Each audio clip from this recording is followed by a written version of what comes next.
¿Qué tal, amigos? Excelente noche, bienvenidos una vez más a una nueva emisión de los Webinar Impulso. Ahora en esta ocasión regresamos a nuestro horario normal a las 8 de la noche y quiero decirte que la verdad estoy muy contento nuevamente de recibir en este webinar a todos ustedes, a quienes están a través aquí directamente en Zoom o bien a quienes nos estarán viendo a través de nuestra plataforma, nuestra página de Facebook, Impulso Agencia de Capacitación, y pues les quiero dar la más cordial de las bienvenidas. Sean todos bienvenidos y nuevamente hacer ese gran reconocimiento a todos y cada uno de ustedes por estarse preparando, por tener esas ganas de seguir aprendiendo, aunque sea en domingo y que sean las 8 de la noche. En esta ocasión tenemos a un especialista, él es ingeniero ambiental. Te hablo de mi amigo Juan Luis Bolaños. Te quiero platicar un poquito de su semblanza. Es ingeniero ambiental por la Benemérita Universidad Autónoma de Puebla. Cuenta con algunos diplomados, entre ellos un diplomado en Desarrollo Sustentable y de Gestión Ambiental por la Universidad Interamericana de Puebla. También diplomado en Seguridad Laboral y Medio Ambiente por el Instituto para la Prevención de Riesgos Laborales y actualmente está en la maestría de sustentabilidad metropolitana por el Colegio de Puebla. Asimismo, ha tenido varias intervenciones, sobre todo es importante que sepamos que él fue el primer presidente del área verde o del sector verde en Canacintra a partir del año 2013. Su experiencia laboral es muy amplia, abarca tanto sectores laborales, gubernamental como industrial, educativo y en algunas otras asociaciones civiles.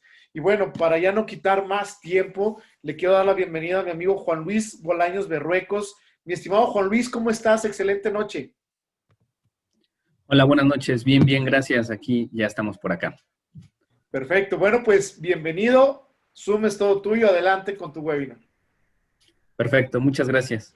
Bueno, pues antes que nada agradecer la invitación. La verdad es que es un gusto participar en esta serie de actividades que realiza Impulso con el objeto de, bueno, que nos sigamos capacitando y en este caso, bueno, compartirles un poco este tema, que es un tema que se viene actualizando constantemente y que es un tema que nos afecta y nos vincula a todos, no importando la actividad laboral en la cual nosotros nos desempeñemos.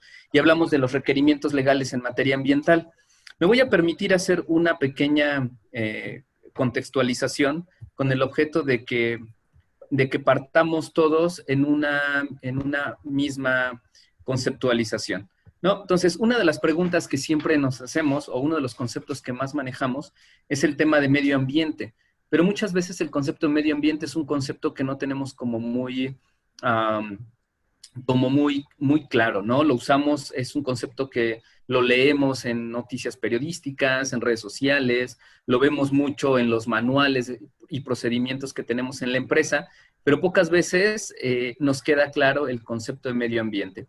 Me gustaría, como para ir rompiendo un poquito el hielo, si de nuestros participantes quisieran compartirnos cuál sería su concepto de medio ambiente, que pudieran levantar la manita y por aquí desbloqueamos su micrófono para que nos puedan compartir su conceptualización, su definición. A ver quién por ahí de los que están aquí, que partamos un poquito para romper el hielo, ¿quién nos puede compartir? ¿Qué entendemos por medio ambiente?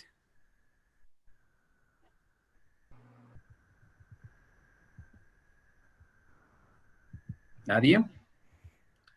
Bueno, vamos a ir avanzando entonces con este concepto, ¿no? Entonces, medio ambiente es un concepto que, comentaba yo hace un momento, regularmente lo visualizamos, que tiene que ver con la naturaleza, con el planeta. Sin embargo, bueno, es importante que veamos cómo se integra este concepto. De entrada tenemos está integrado por dos elementos, que estamos hablando que es la naturaleza, por un lado, incluyendo los distintos elementos que la integran, ¿no? Y por un segundo lado tenemos a la sociedad. Por un lado, a la naturaleza, integrándose por los diferentes elementos que la componen. hablamos de la biodiversidad, toda la gran diversidad de especies vivos, ¿no? De especies que existen en la naturaleza. Entonces, tanto plantas como animales, como insectos, microorganismos que están en la naturaleza, esa biodiversidad que nosotros tenemos. En la naturaleza también se van a dar las cadenas tróficas. No podemos hablar de que se mantenga un equilibrio en la naturaleza si las cadenas tróficas no se llevan, si no hay este flujo de energía y de materiales entre los distintos, organismos vivos, ¿no? Esto hace que nosotros podamos ir teniendo estos flujos de materia y energía. Por ahí dice por ahí Alejandra, los recursos que nos rodean. Ok, muy bien, un concepto adicional. Y decía yo, bueno, entonces la naturaleza, medio ambiente, es el conjunto de estos dos elementos que tenemos. Tenemos a la naturaleza y a la sociedad. Y decía yo, la naturaleza, integrada por la biodiversidad, las cadenas tróficas. De aquí se integran lo que conocemos como ciclos biogeoquímicos, el ciclo del carbono, el ciclo del nitrógeno, el ciclo del agua. Sin estos ciclos no se pueden mantener los elementos en la naturaleza, no pueden reproducirse y no puede haber estos flujos de energía y materiales. Y por el otro lado, los aspectos meteorológicos que van a brindar las condiciones necesarias para que cada especie se pueda estar desarrollando. Entonces, estos cuatro subconjuntos son los que integran la naturaleza. Y por el otro lado, la sociedad. Entonces, cuando hablamos de la sociedad, estamos hablando de la sociedad en su conjunto con los elementos que la integran, los aspectos culturales, educativos, el marco legal, ¿sale? Entonces, como toda sociedad debe haber sus reglas, el marco político, y no me refiero, y no nos referimos a los partidos políticos, sino estamos hablando de las políticas que la sociedad establece para poder llevar un desarrollo adecuado. La parte tecnológica, que ha estado marcada en el hombre durante muchísimo tiempo, y toda la parte tecnológica desde la creación de la rueda hasta todos los avances tecnológicos que hoy forman parte de las distintas sociedades en nuestro planeta. Y por último, pues lo que todos de repente andamos correteando, que es la parte económica, ¿no? Entonces, cuando hablamos de este elemento económico, es una parte base del desarrollo de la sociedad. Entonces, si hablamos que medio ambiente está integrado por naturaleza y sociedad, entonces estamos hablando que si queremos conceptualizar el medio ambiente, estamos hablando que es una relación entre la sociedad y la naturaleza. No podemos hablar solamente de medio ambiente considerando el árbol, el agua, los animales, sino tenemos que considerar que el medio ambiente es esa relación sociedad-naturaleza. Cuando existen desequilibrios en la naturaleza, hay afectaciones al hombre entre los diferentes elementos de la sociedad. Cuando la sociedad empieza a generar alteraciones en la naturaleza, no está dañando a la naturaleza, está dañando esa relación sociedad-naturaleza, está dañando el medio ambiente. Y entonces, en todos estos elementos en los que estamos interactuando, son la forma en que nosotros vamos a conceptualizar y visualizar lo que es el medio ambiente. Este concepto, insisto, es un concepto que usamos mucho, que utilizamos en diferentes situaciones, pero pocas veces entendemos que el medio ambiente es la relación sociedad-naturaleza, ¿no? Entonces, avanzando con este punto, les comparto algunas definiciones que podemos encontrar en algunos de los instrumentos legales. Tenemos primero, por ejemplo, el concepto que maneja la norma ISO 14001, este estándar internacional en los sistemas de gestión ambiental, y entonces dice que es en el cual una organización opera, incluidos el aire, el agua, el suelo, los recursos naturales, la flora, la fauna, los seres humanos y sus interrelaciones. Entonces, este concepto que comentábamos hace un momento de la relación sociedad-naturaleza la vemos plasmada en esta descripción que el sistema internacional ISO nos hace. Por el otro lado, hay otra definición que es una definición que digamos que tendría que ser nuestra definición oficial, dado que se encuentra en la Ley General del Equilibrio Ecológico y Protección al Ambiente, que es nuestro instrumento macro en materia ambiental. y nos habla del conjunto de elementos naturales y artificiales inducidos por el hombre que hacen posible la existencia y desarrollo de los seres humanos y demás organismos vivos que interactúan en un espacio y tiempo determinado. Entonces, estas dos definiciones que nosotros vemos en estos dos instrumentos tan importantes, uno a nivel internacional en una norma estandarizada y por el otro lado en México ¿cómo se llama? La Ley General del Equilibrio Ecológico y Protección del Ambiente. Y por último, les dejé un pequeño bullet en el cual estamos resumiéndolo, tal cual lo explicaba yo hace un momento, que era esta relación sociedad-naturaleza. Bajo este esquema, nosotros ya podemos considerar que el medio ambiente no es solo las plantas, los animales, sino que es la interacción que se da entre ambos elementos, ¿no? Entonces, de esta definición de medio ambiente, ¿sí? De hecho, por ahí, haciendo un paréntesis, hay muchos expertos que dicen que no es medio ambiente, que tendría que llamarse solamente ambiente. Entonces, bueno, al final estamos hablando de el mismo concepto y nos estamos interactuando en este sentido, ¿no? Entonces, derivado de este concepto de medio ambiente, se deriva otro concepto que se llama aspecto ambiental.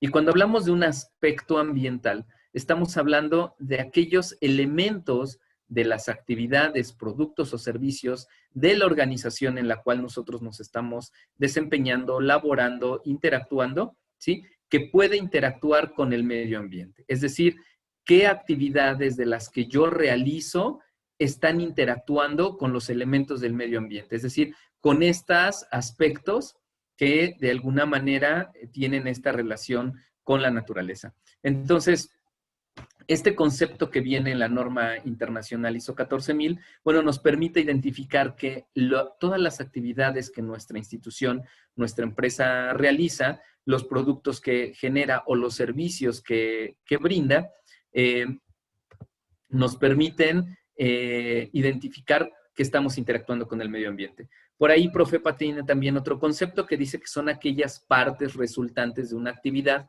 producto o servicio que pueden repercutir sobre las condiciones naturales del medio ambiente, dando lugar a alteraciones o modificaciones específicas. Algo que conocemos nosotros también como impacto ambiental. Entonces, cuando hablamos del concepto de aspecto ambiental, estamos hablando de esos elementos de nuestra empresa que están interactuando con los elementos del medio ambiente, ¿sale? Entonces, este concepto es importante que nosotros lo tengamos presente. ¿Por qué? Porque si nosotros conocemos nuestros aspectos ambientales, para nosotros va a ser mucho más fácil identificar cuáles son los requerimientos legales que aplican a nuestra empresa.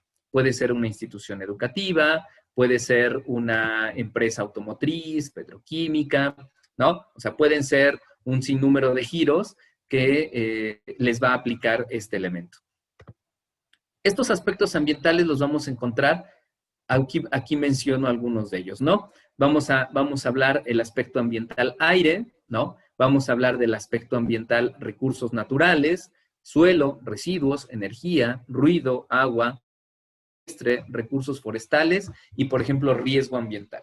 Estos aspectos ambientales nos permiten a nosotros identificar qué parte de nuestras actividades en la empresa, qué parte de nuestras actividades o productos que se desarrollan en la empresa tienen interacción con estos elementos, con estos aspectos, ¿no? Voy a poner un ejemplo y vamos a poner el ejemplo de una vivienda. Vamos a imaginar nuestra casa. ¿En nuestra casa podríamos identificar los aspectos ambientales? Sí, también podemos partir de este concepto de decir, vamos a identificar los aspectos ambientales en nuestra vivienda. ¿Cómo le hacemos? Bueno, primero que nada vamos a ver, nuestra vivienda tiene una interacción con este elemento de la naturaleza, que es el aire, ¿no? Y entonces la pregunta de muchos será, sí, no, pueden a lo mejor pensar en el tema de la ventilación, ¿no? Por ejemplo, muchos de los amigos arquitectos, pues es uno de los puntos que se consideran en el diseño de las viviendas, ¿no? La orientación, el flujo de corrientes de aire. Pero cuando hablamos de aire, no estamos hablando de esas corrientes de aire. Estamos hablando de cómo mi interacción ¿no? En este caso estamos poniendo el ejemplo en casa, cómo mis actividades domésticas se vinculan con el aspecto ambiental aire. ¿Cómo lo hacemos? Bueno, pues lo podemos hacer de dos formas. La primera es, en casa todos preparamos alimentos. La forma de preparar alimentos es a través, de manera general, a través de una estufa de gas. Si mi estufa es de gas natural o es de gas LP, la diferencia de las emisiones de gases producto de la combustión del gas, que es un combustible fósil, ¿no? El gas LP o en el caso del gas natural, que bueno, también viene, algunos tienen de este origen, que es de origen fósil, algunos otros vienen de la parte biogás, ¿no? Entonces, cuando yo quemo el gas, en automático lo que yo estoy generando son emisiones a la atmósfera. Estoy transfiriendo al aire, ¿sí?, ciertos gases producto de la combustión del gas. Si yo me voy a meter a bañar, pues utilizo un boiler que puede ser de gas.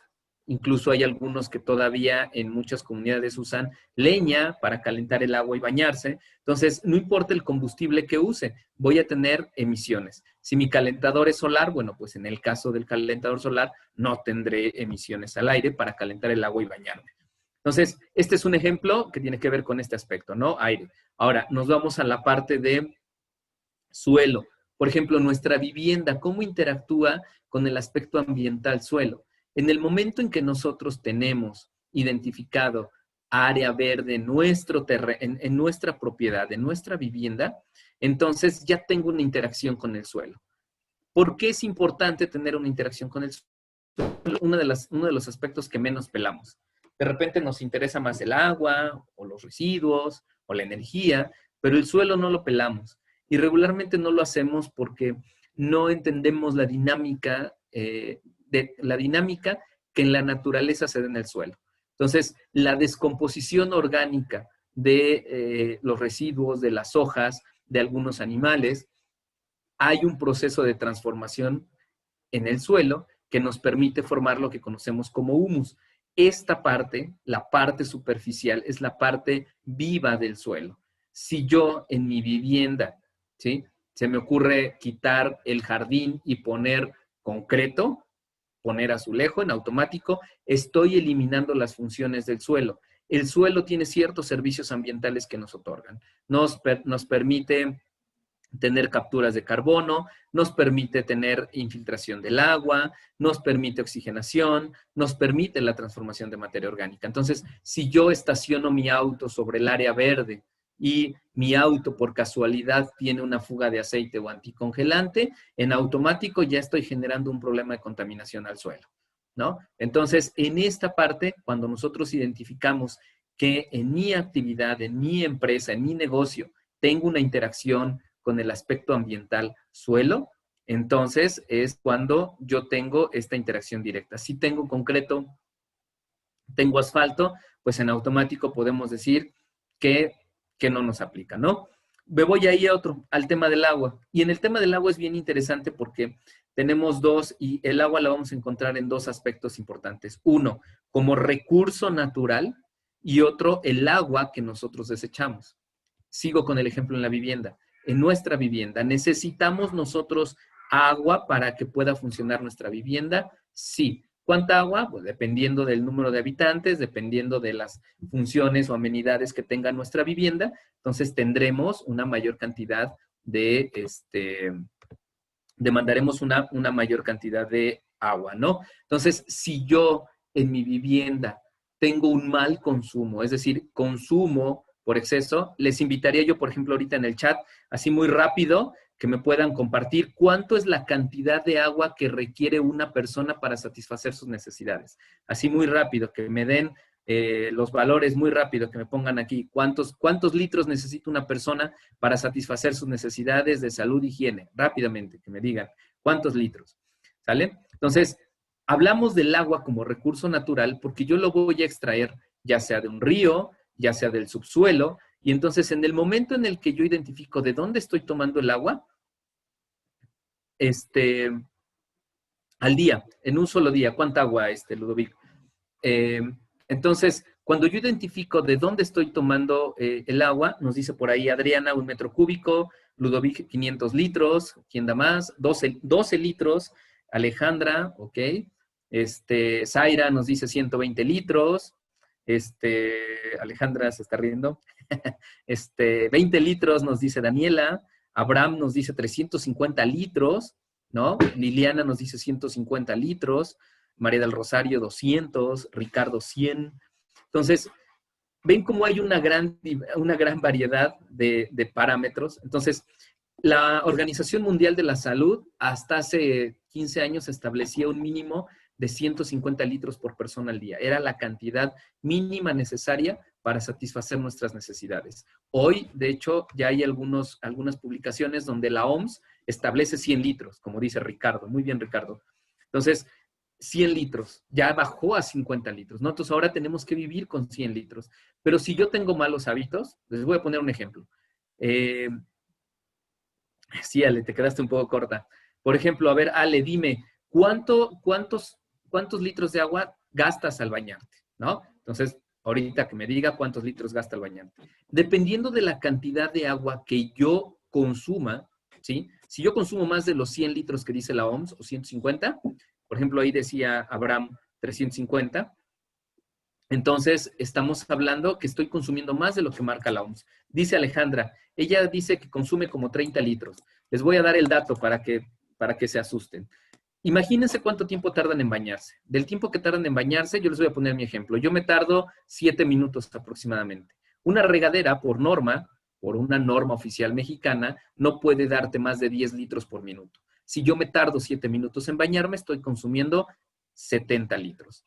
Si yo me tardo 10 minutos, tendré un consumo de 100 litros. Es decir, tan solo con el baño diario, ya me consumí los 100 litros que dice la OMS. A eso súmenle que vamos al baño 5 veces al día y cada vez que le jalamos al baño son 6 litros, entonces tenemos 30 litros más lavarnos las manos, más lavarnos los dientes, etcétera, etcétera, etcétera. Estamos consumiendo una cantidad de recursos naturales y en este caso el recurso natural, agua. Y luego, cuando hablamos de el aspecto ambiental agua, que lo tengo aquí abajo, hablamos del agua que nosotros desechamos, ¿sale? Si yo desecho agua en casa, agua negra o agua gris, entonces esa agua sucia se va a ir a algún lado. Y regularmente esa cantidad de agua que nosotros desechamos, pues nosotros le jalamos al baño y no nos interesa que pase, ¿no? Que se vaya en el tubo y no queremos saber nada. Es más, ni nos pregunten. Pero esa agua tiene que llegar a algún lado. En el mejor de los casos, en las ciudades llegará una planta de tratamiento. En nuestras empresas hay empresas que tienen plantas de tratamiento. Pero en algunas de las situaciones no lo hay. Llegan directamente a los ríos, llegan directamente a barrancas, ¿no? Y eso está generando un impacto ambiental negativo, ¿no? Entonces, sí, Berenice, mucha agua residual, ¿no? Entonces, estos son algunos ejemplos que tienen que ver con estos aspectos ambientales. Nuestros hábitos de consumo nos están diciendo que generamos muchos residuos, ¿no? Generamos residuos peligrosos, residuos de manejo especial, residuos sólidos urbanos, ¿no? Incluso hasta residuos radioactivos, ¿no? También por ahí tenemos. Entonces, este concepto de aspecto ambiental es muy importante que nosotros lo tengamos presente. Yo los invito a que si gustan imprimir pantalla, guarden la imagen para que ustedes hagan el ejercicio en su casa y digan, ¿cómo interactúo con elementos de vida silvestre? ¿No? ¿Cómo interactúo con el tema de energía? ¿Cuánta energía consumimos? ¿Generamos ruido? ¿No? Ahorita ya nos vamos a acercar a las fiestas decembrinas y no nos importa que estemos en temporada de pandemia, la gente sigue haciendo fiesta, ¿no? No le importa que a la gente le moleste el ruido que yo tenga de mi música. ¿Cuántos vecinos tenemos con su escándalo los fines de semana, ¿no? Sin importar el respeto a los demás, ¿no? Bueno, entonces espero que esta descripción nos haya permitido tener más claro el aspecto ambiental. Y bueno, dirán ustedes, ¿como para qué me sirve conocer el aspecto ambiental? Bueno, el aspecto ambiental, decíamos, me permite saber si, por ejemplo, yo genero residuos, estos residuos que genero van a generar contaminación al suelo, al agua, a la biodiversidad, van a tener bioacumulación entre nosotros, ¿no? En los seres vivos, emisiones a la atmósfera, extracción de grandes cantidades de agua residual o de agua potable o descarga de agua residual, olores, ruido, vibraciones, etcétera. Estos que ya se generan al entorno. Por eso es importante que nuestro aspecto ambiental lo tengamos presente, porque si yo ya tengo una interacción con los elementos de la naturaleza, en automático ya estoy generando un impacto ambiental negativo. Y derivado de esto, derivado de hacer estos análisis de los aspectos ambientales, a lo largo de la historia de la sociedad, bueno, pues empezaron a crear algunos instrumentos legales.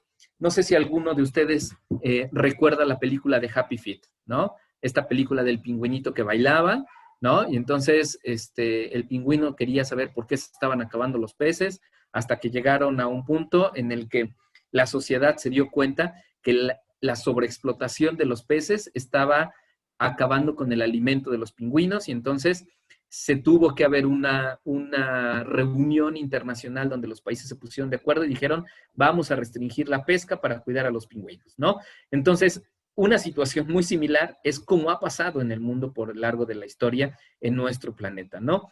Tenemos, por ejemplo, la Declaración de Estocolmo, que estableció las bases para el principio del que contamina paga, así como protección de la naturaleza en las generaciones futuras, ¿no? Estamos hablando que en el año de 1972 ya se creó este instrumento internacional donde se establecían estas bases, ¿no? La Convención de Viena establece cómo limitar las actividades humanas que alteran la capa de ozono, ¿no? Recordarán que, bueno, pues hace unas semanas falleció el premio Nobel de Química Mario Molina, que fue también uno de los precursores de identificar los gases que estaban afectando la capa de ozono, ¿no? El convenio de Basilea, ¿no? Que dice reducir al mínimo la generación de residuos peligrosos y además prohibir el movimiento transfronterizo, porque se daba mucho entre naciones, ¿no? Pues ¿cómo decirlo? El país desarrollado llevaba sus residuos peligrosos al país subdesarrollado, ¿no? Y se convertían en estos tiraderos de residuos, ¿no? Entonces, así como estos, hay una serie de instrumentos legales que se han empezado a crear, de convenios internacionales, perdón, que se empezaron a crear a lo largo de la historia, ¿no? Uno de los trascendentales es la Declaración de Río, ¿no? Donde se empiezan a crear distintos conceptos, se empiezan a crear el estándar, de ahí nace el estándar de la norma ISO 14000, de ahí se crea, de ahí va como evolucionando el concepto de desarrollo sustentable, después el protocolo de Kioto, donde nosotros pues empezamos a identificar que los gases de efecto invernadero estaban generando problemas a nivel internacional. Entonces, se crean estos instrumentos internacionales y cuando un país dice, yo me sumo a ese acuerdo internacional, ¿no? Entonces, es que se empieza a establecer ok, ya firmé, ¿y ahora qué sigue? ¿No? Entonces, por ejemplo, México, que es uno de los países que pues le gusta siempre salir en la foto entre los demás países, pues para que vean cómo se involucra. Entonces, pues México tiene un montón de acuerdos internacionales firmados. Y entonces, con esos acuerdos internacionales, pues empieza a obligar a nuestro país a establecer distintos mecanismos. Actualmente tenemos estos que son los Objetivos del Desarrollo Sostenible, que ya pasaron de 8 a 17. Entonces, bueno, pues ahorita tenemos estos objetivos que de alguna manera buscan que la sociedad mejore las condiciones ambientales en las que vivimos, ¿no? Entonces, esto se vincula mucho con el cómo lo vamos a hacer. Y les voy a poner un ejemplo. Hace muchos años, cada que era Sábado de Gloria, era típico que todos nos mojábamos, ¿no? Los que son contemporáneos a mí, que estén por ahí de los 40, recordarán que salíamos a la calle y nos mojábamos, ¿no? Nuestros papás, pues con mayor razón también les tocó, ¿no? Las generaciones que vienen atrás de nosotros ya no les tocó esa actividad. ¿Y por qué se limitó? Pues porque el gobierno se empezó a dar cuenta que la gente desperdiciaba mucha agua y entonces empezaron a multar a la gente, ¿no? Y en la medida en que empezaron a multar a la gente dijo, no, ya no. Y si me mojo, pues a puerta cerrada porque ya no puedo hacerlo, hasta que se fue perdiendo esa costumbre, ¿no? Entonces, este tipo de cosas que estaban generando altos consumos de agua, desperdicios de agua, de este recurso que es tan caro poderlo llevar a muchas casas. Entonces, a través de instrumentos legales se empezó a restringir su uso, ¿no? Y entonces, decía yo hace un momento, esos acuerdos internacionales empiezan a incidir en el marco legal mexicano y entonces dicen, a ver, México, ¿qué onda? ¿Qué vas a hacer? ¿No? ¿Cómo vas a regular el tema de residuos? ¿Cómo vas a regular el tema de tus emisiones contaminantes al aire, a la atmósfera, lo que está dañando la capa de ozono, las afectaciones en materia de cambio climático, tus gases de efecto invernadero, a ver qué estás haciendo. Y entonces empieza a crearse esta pirámide en la cual empezamos a estructurar. El marco legal ambiental en nuestro país es grande y es complejo. Es un marco legal robusto en el cual tenemos distintas atribuciones y eso hace de repente que se vuelva complicado el concepto, ¿no? Entonces, nuestra base obviamente es la Constitución Política de los Estados Unidos Mexicanos, aun cuando tenemos firmados acuerdos internacionales, los elementos de estos acuerdos internacionales pasan directamente a la Constitución y entonces la Constitución dice, vamos a crear instrumentos. Y ese primer instrumento que se crea, derivado de la Constitución Política, es la Ley General del Equilibrio Ecológico y Protección al Ambiente, ¿no? Se crea en esta línea que es de leyes federales, ¿sí? Entonces, se establece en este punto. Y de ahí, esas leyes federales crean sus reglamentos federales para cada ley, porque tenemos una LGEPA y luego tenemos leyes secundarias que se derivan de esa ley. Adicional, la misma LGEPA establece que se deben crear normas oficiales mexicanas. Entonces, al momento en que se crean estas normas oficiales mexicanas, se empieza a crear un estándar de cómo vamos a trabajar y cómo tenemos que operar. De ahí, la ley federal establece atribuciones para los otros niveles de gobierno. Le da atribuciones a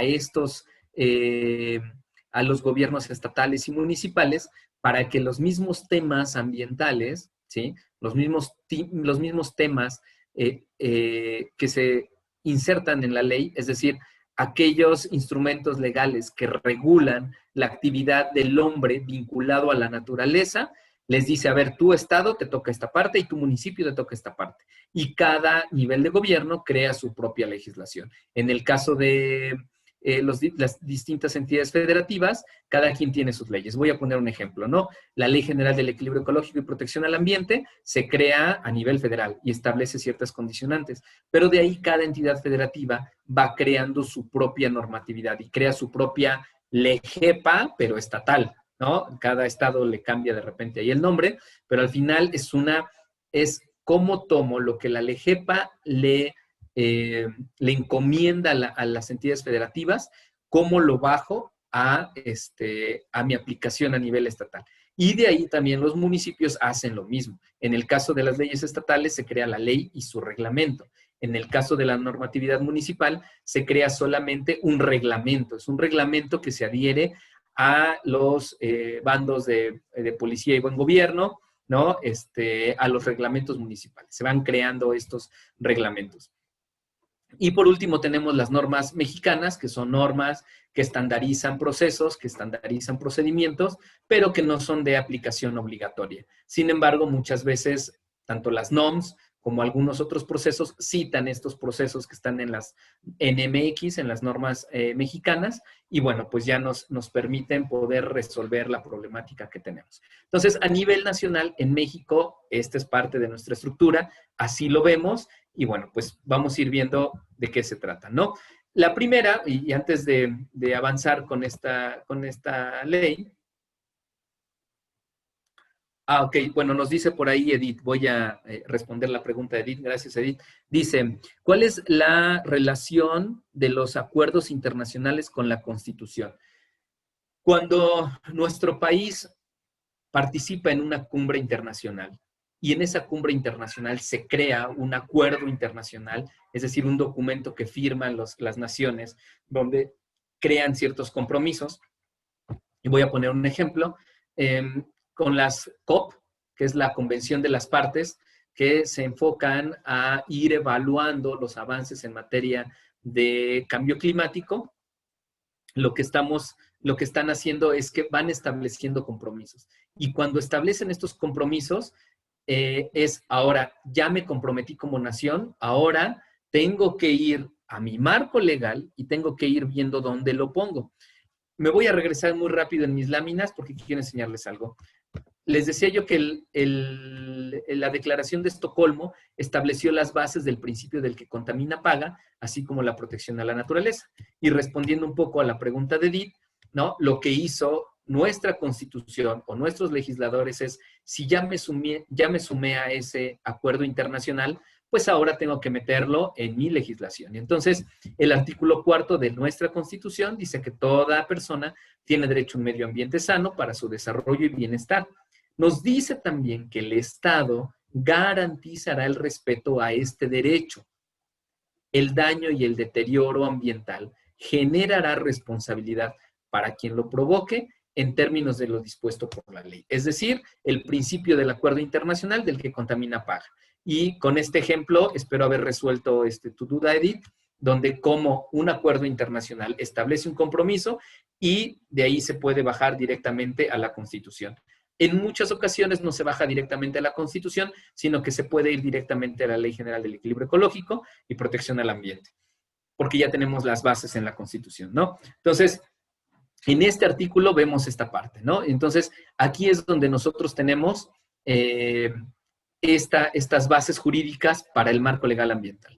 De este artículo se deriva la que conocemos como la mamá de todas las leyes en materia ambiental en México, que es la Ley General del Equilibrio Ecológico y Protección al Ambiente, ¿no? Esta que se publicó en 1988 y que desde 1988 pues está en aplicación en nuestro país. Aún, y pareciera complicado decirlo, pero hablamos de 1988, es contemporánea de un servidor casi, ¿no? De hecho, es un poquito más joven, ¿no? Pero aún así, con prácticamente 30 años más de 30 años de funcionamiento, todavía hay personas que no conocen la LEGEPA, que no entienden cómo funciona la LEGEPA y de alguna manera esto limita mucho el poder reducir los impactos que nosotros estamos ocasionando a la naturaleza y si hablamos en este concepto de medio ambiente, los daños que nosotros estamos generándonos también nosotros, ¿no? Entonces, la Ley General del Equilibrio Ecológico establece una serie de objetivos, ¿no? Y, por ejemplo, dice, garantizar el derecho a toda persona a vivir en un medio ambiente adecuado, que es tal cual viene en la Constitución. Después dice, la preservación y restauración. Estas dos palabras son importantísimas, porque entonces yo como empresa tengo que considerar que debo tener la explotación de los recursos que uso en un sentido que debo conservar los recursos, no debo sobreexplotarlos. Entonces, la LEGEPA nos ayuda a preservar los recursos que tenemos y en el caso de que haya ecosistemas o sitios que ya hayan sido dañados o ya hayan sido impactados, también nos habla de buscar la restauración y el mejoramiento del ambiente, es decir, mejorar la relación sociedad-naturaleza. Después dice el aprovechamiento sustentable, ¿no? La preservación y en su caso la restauración del suelo, el agua y los demás recursos naturales de manera que sean compatibles con la obtención de los beneficios económicos de las actividades de la sociedad con la preservación de los ecosistemas. La LEGEPA no es una ley que diga no podemos hacerlo. La LEGEPA nunca te dice no lo hagas, ¿no? Lo que busca es establecer un equilibrio entre los beneficios económicos que tu actividad desarrolla, seas un industrial, seas un restaurantero, seas hotelero, seas un empresario del sector turismo, no importa dónde estés, la LEGEPA establece este tipo de elementos para que tu beneficio económico, el desarrollo de tu negocio se haga en equilibrio con los ecosistemas, ¿no? Habla de la prevención. Y esta parte es importantísima porque en estos objetivos que pone la ley, dice, voy a prevenir. Una de las cosas que busca el marco legal ambiental en nuestro país es prevenir antes de remediar. El primer reglamento es el reglamento en materia de autorregulación y auditorías ambientales. Establece este reglamento la forma en que nosotros como empresa vamos a autocontrolarnos y vamos a verificar que cumplamos. ¿Sale? En la LEGEPA existe otro reglamento que es la evaluación del impacto ambiental. Y a lo mejor aquí en mi diapositiva debía haberlos puesto al revés, porque el estudio de impacto ambiental o la evaluación de impacto ambiental es como el acta de nacimiento, es como el previo a que el proyecto se dé. Si yo quiero poner una empresa metalmecánica, ¿no? Por ejemplo, ahorita México se ha convertido en un clúster automotriz, tenemos industria automotriz en casi todo el territorio nacional, ¿no? Entonces, si va a llegar una empresa de este giro, pues tiene que partir primero de la evaluación del impacto ambiental. ¿Para qué es la evaluación de impacto ambiental? Pues la evaluación del impacto ambiental es el análisis que se hace del proceso de construcción de la empresa o del proceso de construcción de la nave, ¿no? De la industria. Ahorita que tenemos, por ejemplo, de moda la refinería de Dos Bocas, ¿no? Pues una refinería no puede construirse, es una industria de alto impacto ambiental y primero tiene que haber un estudio de impacto ambiental. El Tren Maya, que también está de moda, ¿no? El Tren Maya, pues es una infraestructura de transporte que va a atravesar por varias partes de nuestro territorio nacional y va a generar afectaciones ambientales. No podemos hacer ni una actividad si previamente no se evalúa en materia de impacto ambiental. Si yo, por ejemplo, voy a poner una planta que se dedique a reciclaje de plástico, pero no voy a construir la nave, solamente la voy a rentar, requiero también un estudio de impacto ambiental por la operación, ¿no? Y la evaluación de impacto ambiental también va a incidir en los aspectos ambientales que ya veíamos, ¿no? Entonces, insisto, sería como al revés. Primero partimos de la evaluación del impacto ambiental y una vez que es aprobada la construcción de la empresa, la construcción que vamos a tener, ahora nos vamos a la parte de autorregulación y auditoría ambiental. Es decir, ya llegué al mundo, ya estoy aquí operando, ¿no? Pues ahora tengo que operar apegado a la normatividad ambiental mexicana para que la contaminación al aire, al suelo, los residuos, etcétera, sean dentro de lo que establece la legislación. Entonces, estos son los dos primeros reglamentos que tiene la ley. Después tenemos el ordenamiento ecológico. Y esta parte de ordenamiento ecológico es bien interesante porque en todo nuestro país lo que ha pasado es que crecemos desordenadamente, ¿no?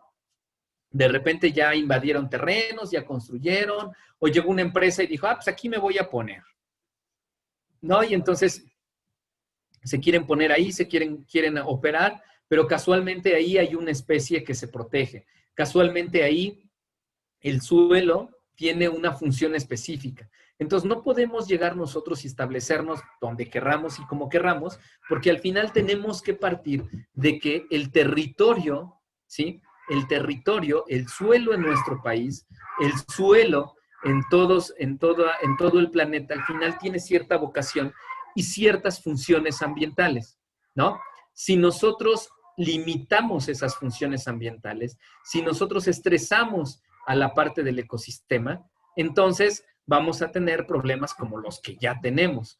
Tenemos islas de calor donde la falta de vegetación no amortigua la radiación solar y entonces se generan altas temperaturas. Tenemos concreto donde no había concreto, asfalto donde no había asfalto y entonces no hay una infiltración. Por eso se habla de un ordenamiento ecológico. Se ordena el territorio de acuerdo a las funciones ecológicas que tiene, para que entonces no tengamos afectaciones ambientales, es decir, que haya afectaciones a la naturaleza e indirectamente nos pegue a nosotros, ¿no? Por eso existe este reglamento de ordenamiento ecológico territorial. Después viene el reglamento en prevención a la atmósfera, y este es uno de los importantes. Ha tenido suerte de no convertirse en ley, sigue siendo un reglamento, pero actualmente en la imagen que vemos, por ejemplo, aquí abajo, podemos ver cómo la saturación de vehículos incrementa la generación de gases que generan contaminación a la atmósfera, además de los gases de efecto invernadero, ¿no? Entonces, hoy estamos en pandemia y pareciera que no estamos en pandemia a ciertas horas en las ciudades porque todavía hay mucho tráfico, ¿no? Entonces, yo no los quiero asustar, pero una de las cosas que va a pasar, que si llegamos, sobre todo las ciudades más densificadas, llegamos a subir al semáforo verde, va a generarse un efecto rebote. Es decir, que las emisiones que se habían ido como reduciendo y medio controlando, en cuanto nos liberen del corral, ¡boom!, se van a subir y entonces vamos a tener mayores índices de contaminación en el aire. Y si hay mayores índices de contaminación en el aire por partículas, por gases, vamos a estar respirando. El COVID es más propenso a que se pueda desarrollar con nosotros. Entonces, ojo, no los quiero asustar, pero de verdad la situación se va a volver más compleja esta década. Después tenemos el registro de emisión y transferencia de contaminantes, que tiene mucho que ver con las sustancias que nosotros utilizamos. Muchas industrias utilizan algunos productos químicos que están regulados incluso a nivel internacional. Entonces, cuando están estas sustancias reguladas a ese nivel, bueno, pues lo que tenemos que hacer es identificar cómo las usamos y esas sustancias que usamos ¿A dónde acaban? En el agua, en el aire, en el suelo, o se transfieren a otro lado, ¿no? Y por último, las áreas naturales protegidas, que tiene que ver mucho con esas zonas todavía de gran valor ecosistémico, de gran valor para el planeta, que deben de mantenerse en las mejores condiciones posibles. Esta foto es de la zona de aquí de Puebla, de la Reserva de la Biosfera Tehuacán-Cuicatlán. Si alguno tuvo la oportunidad de ver la película de La Ley de Herodes, ahí se grabó cerca en esta zona, donde tenemos una gran diversidad de cactáceas, ¿no? Y bueno, pues si alguien quiere meterse a robar una cactácea a esta zona, a esta reserva de la biosfera, pues se puede llevar hasta 8 años de prisión por entrar y robarse una cactácea, ¿no? Entonces, ya para ir cerrando, bueno, pues tenemos adicional de la Ley General del Equilibrio Ecológico, se van creando leyes, leyes secundarias. Y estas leyes secundarias, ¿es correcto, Berenice? 6 reglamentos de la LEGEPA. Entonces, se crean leyes secundarias. Por ejemplo, la Ley de Aguas Nacionales. El agua es un recurso estratégico. El agua como recurso estratégico es importantísimo.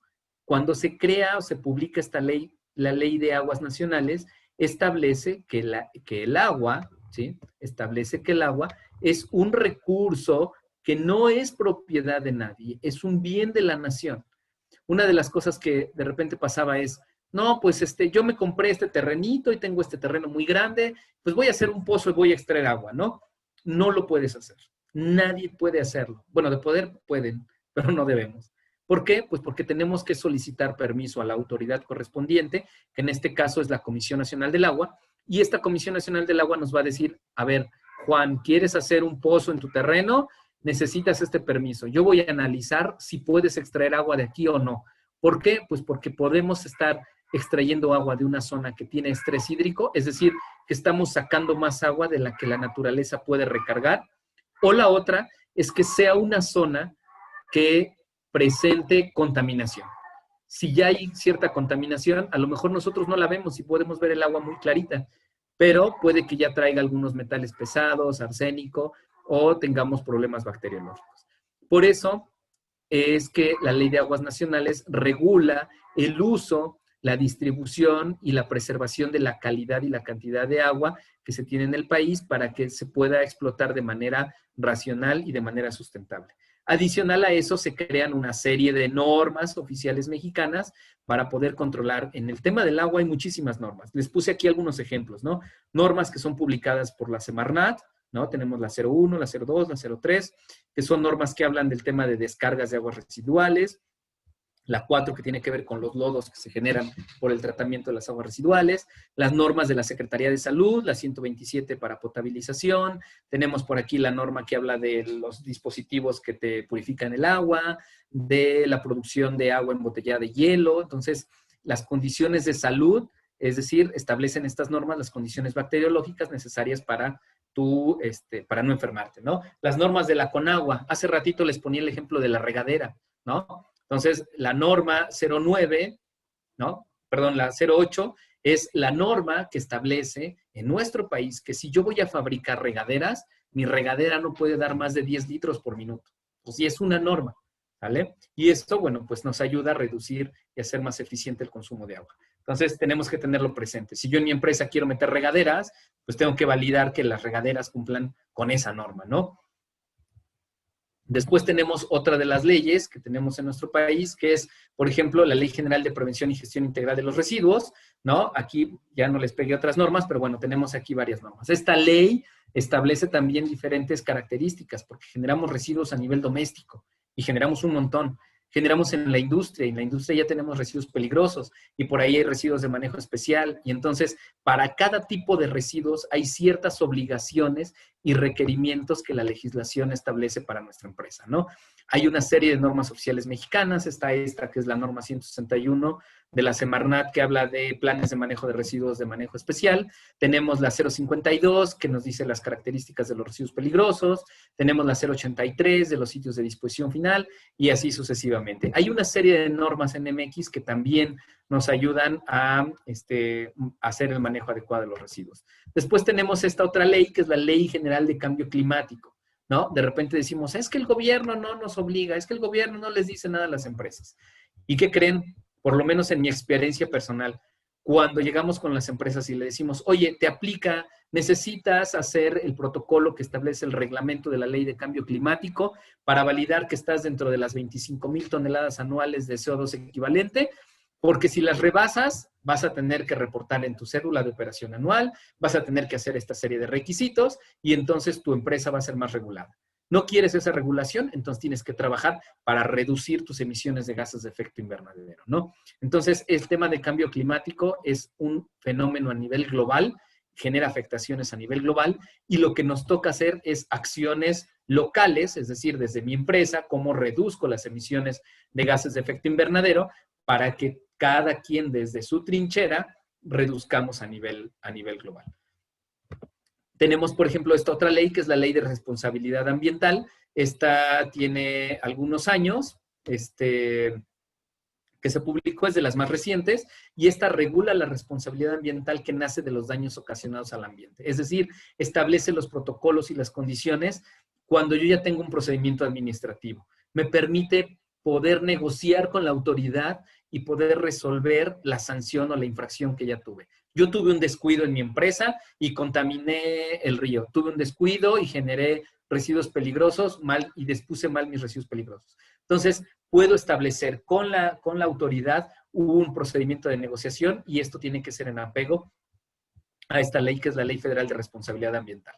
De aquí tenemos algunas otras leyes, pero simplemente quiero dejarles esta parte que tiene que ver con cómo identifico o qué debo considerar para poder identificar los requerimientos ambientales, requerimientos legales en materia ambiental de nuestra empresa, ¿no? Y yo les doy aquí tres puntos importantes. El primero, conocer bien mi proceso, ¿no? Debo conocer exactamente, tener muy claro mi proceso. ¿Qué hago? A ver, Juan Luis, ¿qué haces? Ah, pues eres taquero. Perfecto. ¿Tú haces tacos? ¿De cuáles? Al pastor. Genial. Tacos al pastor. ¿Qué haces? ¿Cómo lo haces? Ah, bueno, pues mira, la carne la preparo así, tengo que poner el trompo, lo tengo que poner en carbón, bla, bla, bla. Debo conocer exactamente mis procesos.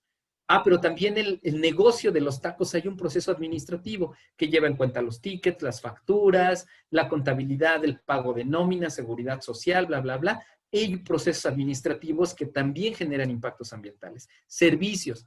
El mantenimiento del local, el mantenimiento, la limpieza, el aseo, los sanitarios, todas esas actividades debo tenerlas muy claras. Para que una vez que ya las tengo claras, paso a identificarlos y cruzo esa información con mis aspectos ambientales. A ver, qué etapas qué procesos de mi actividad generan interacción con el aire, con el agua, con el suelo, con los residuos, ¿no? Y una vez que yo ya tengo esta parte identificado, pues parto de elaborar una matriz de requerimientos legales y pues aquí muy rápido, ya la verdad creo que ya estoy sobre tiempo, les comparto algunos de los puntos importantes que debemos considerar de una matriz de requerimientos legales en materia ambiental, ¿no? Me voy a brincar del 1, me paso al 2, materia o familia ambiental, que tiene que ver con si tengo requerimientos en materia de impacto ambiental, si tengo requerimientos en materia de aire, de agua, de residuos, etcétera, ¿no? El requisito legal, ¿qué me piden? Ah, dice la ley que si yo genero más de 10 toneladas al año de basura o de residuos sólidos urbanos, debo tener un plan de manejo de residuos. Ah, ok, mi requisito legal es el plan de manejo de residuos. ¿Quién lo dice? Ah, artículo 10 del reglamento de la ley de residuos del Estado. Perfecto, ¿no?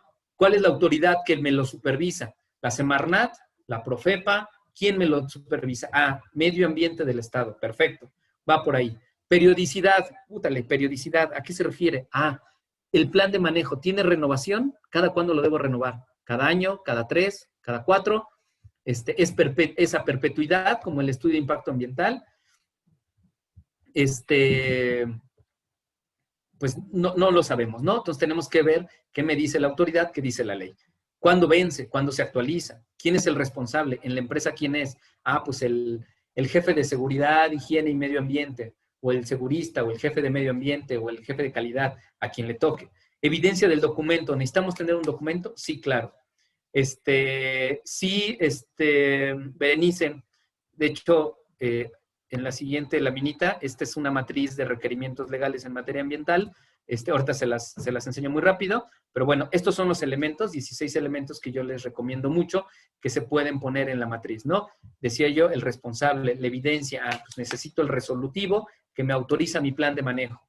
Cumplimiento, bueno, pues esto voy a validar qué tanto estoy cumpliendo lo que me dice. ¿Cuánto cuesta? Pues no sé, no tengo idea. Pues ¿qué dice el gobierno del estado? Cuesta 300 pesos. Ok, pongo ahí 300 pesos. Si yo soy responsable del área de seguridad y medio ambiente, esta matriz de requerimientos legales con los costos de los requisitos me van a permitir hacer un presupuesto anual para que no ande yo corriendo después con que, oye, es que necesitamos pagar la actualización del estudio de impacto ambiental y bla, bla, bla, ¿no? ¿Qué tan crítico es, no? Si afecta a operaciones, si me pueden sancionar o no, si este requisito legal se vincula con procedimientos manuales instructivos que están en mi certificación ambiental. ¿Requiero de un proveedor externo? Sí, no. ¿Cuánto tiempo tengo que guardarlo? Llega la autoridad y me dice, a ver, préstame tu resolutivo de hace 2 años. No, pues ya lo tiré. No, pues, a ver, la ley dice que lo debes guardar 5 años. Chin, no lo guardé, ¿no? Entonces, este tipo de elementos los bajamos nosotros a una matriz como esta.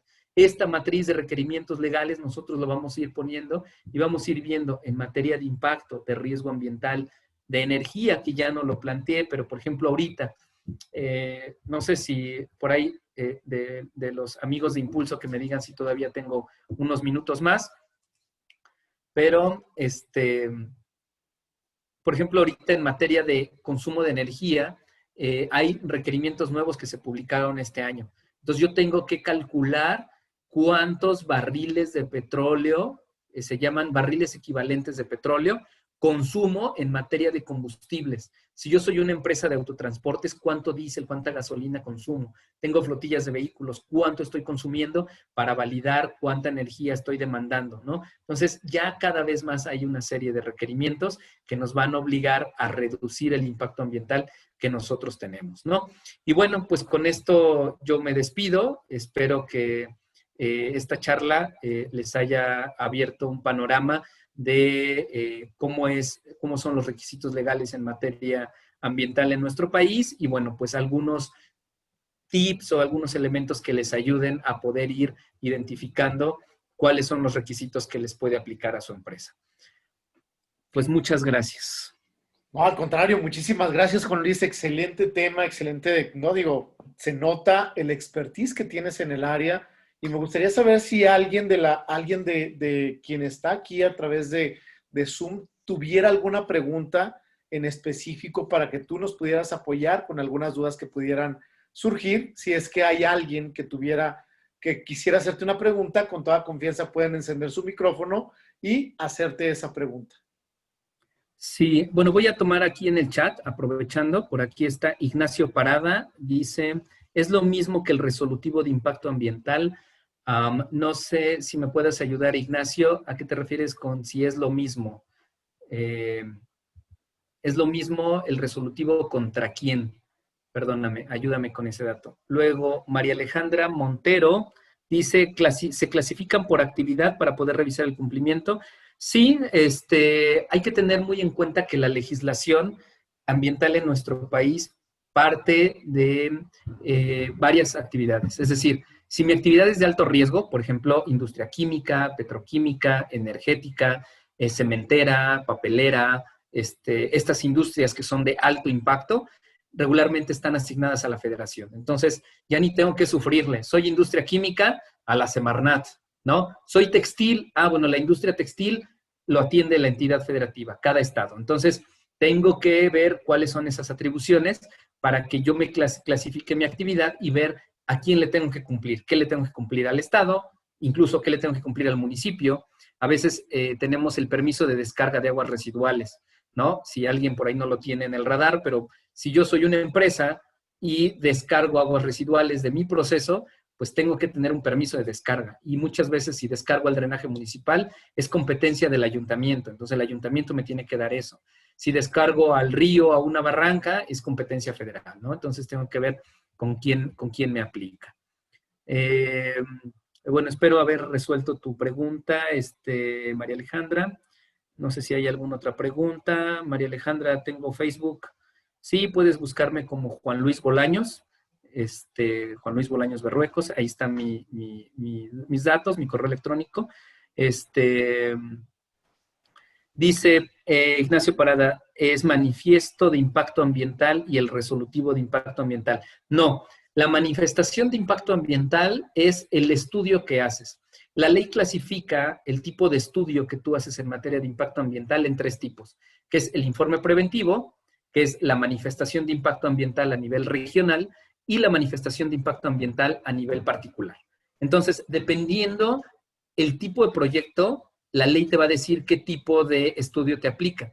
Si no lo supiéramos y no lo logramos deducir, ¿no? Lo que podemos hacer es solicitarle a la autoridad federal y decirle, yo, Juan Luis Bolaños, voy a abrir una empresa que se dedica a la fabricación de láminas de oro para microchips que se van a utilizar en aparatos electrónicos. Quiero saber qué tipo de estudio de impacto ambiental me aplica, ¿no? Entonces, el manifiesto es el estudio y el resolutivo es el documento que me entrega la autoridad para decirme si mi estudio de impacto ambiental fue adecuado y está elaborado en apego a la ley. Acuérdense que el estudio de impacto ambiental incide en el proyecto. De hecho, eso es uno de los grandes errores que tenemos nosotros a veces. Queremos que el estudio de impacto ambiental se adecúe al proyecto, no el proyecto al estudio de impacto ambiental. Y eso hace que muchas veces, pues, tengamos sanciones, tengamos problemas, ¿no? Entonces, el resolutivo es el documento que me entrega la autoridad para decir que mi estudio de impacto ambiental cumple con los requerimientos legales. Y de ahí me puede poner algunas medidas compensatorias, algunos condicionantes, pero son 2 documentos distintos. Me voy más para abajo. Miguel, yo quisiera saber cómo estar al tanto de todas las normativas y leyes que están saliendo, que se van actualizando. Si hay alguna herramienta o simplemente hay que estar visitando las páginas oficiales como el Diario Oficial de la Federación. Sí, de repente, por ejemplo, yo les recomiendo, déjenme ver, ahorita me acuerdo, hay una asociación civil en México que es de abogados que se encargan de la parte de derecho ambiental y tienen una revista bastante interesante. Si no eres abogado, a lo mejor la lectura te puede ser un poquito pesada, pero ellos siempre están como muy actualizados, ¿no? Y les encanta estar debatiendo los instrumentos legales y entonces hay artículos, hay publicaciones, yo te recomiendo que estés como al pendiente en esa parte. Y pues sí, el Diario Oficial de la Federación, la página oficial de la Cámara de Diputados a nivel estatal, en la entidad federativa donde tú vivas y a nivel federal, para que entonces puedas tener como un panorama de cuáles son la legislación actual. ¿Sale? Entonces, pues no sé si haya alguna otra pregunta, alguna otra duda. Pues yo espero haber ayudado mucho con la información que les acabo de compartir. Ya tienen ustedes ahí mi correo electrónico. Y bueno, pues cualquier cosita estoy a sus órdenes. SEMDA, sí, muy bien, Ricardo. El SEMDA, exactamente ellos. Ellos hacen muchas publicaciones y están súper actualizados con las publicaciones y modificaciones al marco legal ambiental. Cabe destacar, mi estimado Juan Luis, y a todos nuestros participantes, que Juan pertenece a nuestro grupo de expertos. Pues también por medio de Impulso pueden, cualquier consulta, asesoría, la pueden realizar ya sea directamente con Juan o por medio de Impulso, ya que es uno de nuestros especialistas en materia ambiental. Tenemos en materia legal, en seguridad e higiene, de todo un poquito. Es un participador activo dentro de nuestro grupo de expertos, ¿no? Y que ya por ahí estamos planeando algo muy padre también relacionado a lo que tiene que ver con temas ambientales aquí con nuestro estimado amigo Juan, que ya próximamente les estaremos haciendo saber a través de la página de Impulso, Facebook, ahí en Impulso Agencia de Capacitación. Ahí les estaremos haciendo saber este tipo de noticias algunas cosas que estaremos trabajando en conjunto, así como lo acaba de mencionar Ludovic, pues tendremos ahí algunos temas relacionados a todo lo que tiene que ver con el medio ambiente. Mi estimado Juan, muchísimas gracias por tu participación, una excelente participación, gracias por ampliar el conocimiento en este tema de que para muchos de nosotros tal vez es desconocido, pero que definitivamente fue algo muy enriquecedor el poder escucharte. Muchísimas gracias, mi estimado. Gracias por la invitación y un abrazo a todos. Que tengan excelente noche. Y pues a todos y cada uno de ustedes, muchísimas gracias por participar en este webinar. Recuerden, cada domingo estamos llevando este tipo de capacitaciones de algunos otros temas. La próxima semana tendremos nuevamente webinar internacional. Nos estará acompañando desde Medellín, Colombia, mi amigo Carlos Rodríguez. Ya mañana, a partir de mañana, martes, estaremos haciéndoles llegar el flyer del tema que se estará impartiendo. Desde Colombia, nuestro amigo Carlos Rodríguez. Y a todos ustedes, muchísimas gracias. Gracias por participar en este webinar. Nos vemos el próximo domingo. Hasta la próxima. Gracias. Hasta luego.